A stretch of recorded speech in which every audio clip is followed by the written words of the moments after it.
du lyckas sälja den här geten till mig. Ja. I return så kommer du få 500 kronor. Okej. En get.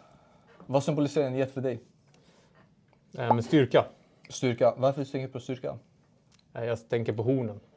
Ja, jag hör dig. Och vad tycker du om dig själv? Du jobbar ju som försäljningschef här. Skulle du säga att du är bra? Dålig? Nej, men jag skulle säga att jag är bra.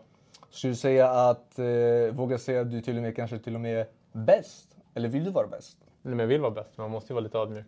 100%. Har du hört talas om uttrycket GOAT? Jajamän. Jajamän. Så, ja, du har ju ditt kontor här. Ja. Jag tror att jag vet att den här skulle sitta väldigt fint på ditt kontor. Och påminna dig själv om varje dag när du kommer in till kontoret. Varför du är här. Och vad är det du gör. Så en GOAT för en annan GOAT. För enbart 500 kronor. Nu fick man bara avsluta.